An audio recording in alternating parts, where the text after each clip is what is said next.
এক গাড়ি চালকের বাড়িতে রাতের আঁধারে ঘরের চালে ইট পাথর দিয়ে ঢিল মেরে অত্যাচার করার অভিযোগ পাওয়া গেছে।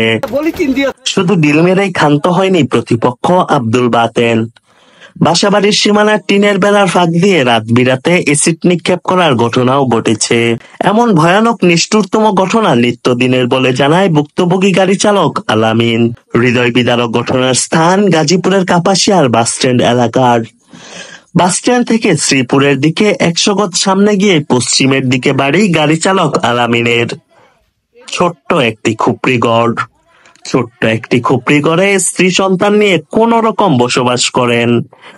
গাজীপুর থেকে কাপাসিয়া হয়ে টুক যাতায়াতকারী পথের সাথী পরিবহনের গাড়ি চালক আলামিন। পৈতৃক সূত্রে সামান্য একটু বিটের জমি পেয়েছে আলামিন, যাতে একটি খুপড়ি ঘর বানিয়ে স্ত্রী সহ 5টি কন্যা সন্তান নিয়ে জীর্ণ শীর্ণভাবে দিন কাটায়। আর এই সামান্যটুকু জমির উপরই যেন লোভ প্রতিবেশী আব্দুল বাতেনের, যেন রবীন্দ্রনাথ ঠাকুরের 2 বিঘে জমির গল্প। লোভ থেকেই দিনের পর দিন গাড়ি চালক আলামিনের বাড়িতে ইট, পাথর ও মাটির কাদা সহ নানা কিছু দিয়ে ঢিল মেরে অত্যাচার করে আসছে। এমনকি ভিন্ন কৌশল অবলম্বন করে রাতের আধারে ইনজেকশনের সিরিঞ্জ দিয়ে এসিড নিক্ষেপ করে আলামিনের থাকার ওই ছোট্ট খুপড়ি ঘরে। এতে আলামিনের টিনের ঘরের চাল ও বেড়ার টিন জ্বলছে যায়। এমনকি বিভিন্ন গাছগাছালিও নিক্ষেপিত এসিডে জ্বলছে যাওয়ার মতো ঘটনা ঘটে। অত্যাচারের নির্মমতা এখানে যেন থমকে গেছে। বিংশ শতাব্দীতে এসে এমন সব অত্যাচারের কথা হয়তো কেউ শোনেননি, কিন্তু তাই ঘটছে এখানে। ভুক্তভোগী গাড়ি চালক আলামিন ও তার স্বজনদের মুখেই শুনুন বাকি কথা। এর নাম হচ্ছে বাতেন।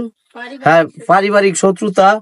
আমার বাবা মা মারা যাওয়ার পরে লাগছে এই জায়গায় এনে তারে দিয়ে দিতাম। তার 1 ফুট বিদেশ থেকে হ্যাঁ কোন বাপ লয়ে আইতাম, দেখবো জোর জুলুম কইরা চাইতেছে আমার এনে দখল করতো। এরপরে 5 জনের বিচারে আমি এই ওয়াল দিই।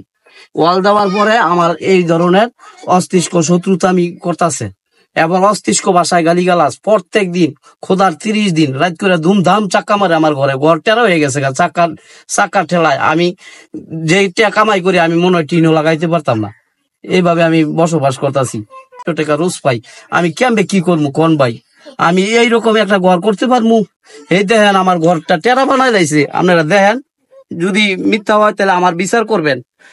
চুল ছিঁড়া বিশ্লেষণ করে সঠিক যেটা এটার বিচার করবেন। যদি আমার 3 বার কোরআন দিয়া শপথ করাইছে মসজিদে, 3 জন সাক্ষীর মোকাবেলা, আর সে একবারও নাই কোরআন। আমি তারে এমন প্রত্যক্ষ ভাবে দেখছি এরকম এই যে ডকুমেন্ট। হ্যাঁ, আবার কয় তোর কোন বাপ লয়ে বিলয়া এসিড দে স্প্রে দিয়া সিরিজ দিয়া, এরপরে মনে করে যে কানা আছে কানাটা 30টা আগে ডুহাইয়া তারপর এটা সিপ দেয়। সিপ দিলে আমার গাছে আমার ঘরে হুমানে ইয়া পরে। আমার মাইয়া 5টা, আমার মাইয়ারা এই ঘর 3 জন থাকতো, আর 2 জন মাইয়া নিয়ে আমি সেই ঘরে থাকতাম। বর্তমানে 2 মাইয়া নিয়ে এই ঘর আমি থাকি, আর আমার 4 মাইয়া সেই ঘর থাকে। যে পানি দেয় সিটে গিয়ে আমার মাইয়া গো শরীরও পরে, কাপড়ও পরে। এই কারণে আমার মাইয়া গো আমি এই ঘর দেই না, যে আমরা 2 জন এই ঘর থাকি, মাইয়া গো সেই ঘর রাহি। মানে এই অত্যাচার করতেছে প্রতিদিন করে, প্রতিদিন। আমি প্রতিদিন শব্দ করি না, অসহ্য হইয়া তারপরে আমি 2-একটা রাও দিলে হ্যাঁ আবাচি কুবাচি খুব খারাপ ভাষায় গালিগালাজ করে আমার। ভাই এই যে টিনগুলা আমি মাত্র 1 মাস হয়েছে লাগাইছি। আমার টিনগুলা সবগুলা টিন নষ্ট হয়ে গেছে। ওই পাশে টিনগুলা বালা, আর এই পাশে টিনগুলা সব স্পট হয়েছে। কাপড় লতা এনে যদি লারি তাহলে কাপড়ও সিট পরে। এই মনে করেন এটা এক ধরনের পানি আছে, এই পানিটা স্প্রে দিয়া দেয়, এটা অ্যাসিডের পানি বলে। এই পানিটা দিলে এই যে এরকম হয়ে যায় টিনগুলা।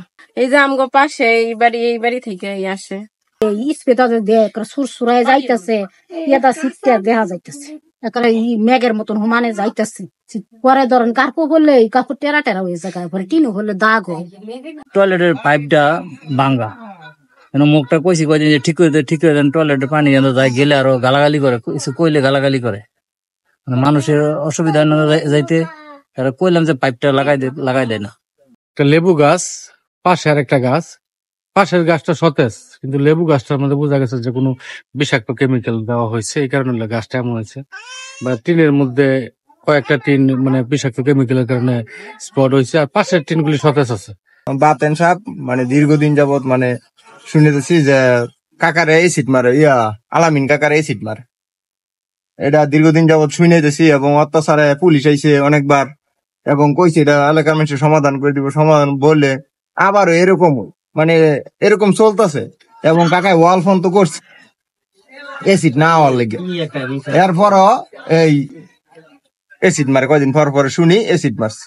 দীর্ঘদিন যাবৎ একটা লেবু গাছ আছে এটাও জ্বলে আছে দেখলাম।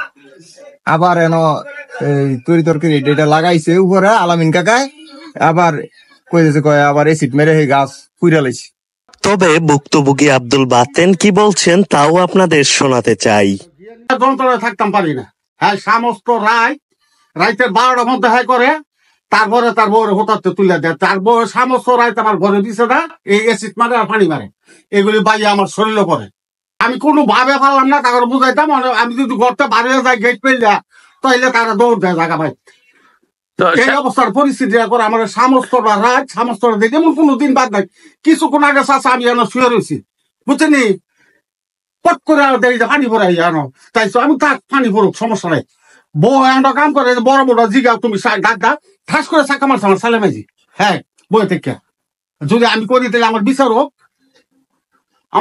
সমস্যা নাই। আমি 100 বার মাথা ভাইতে নিতে রাজি।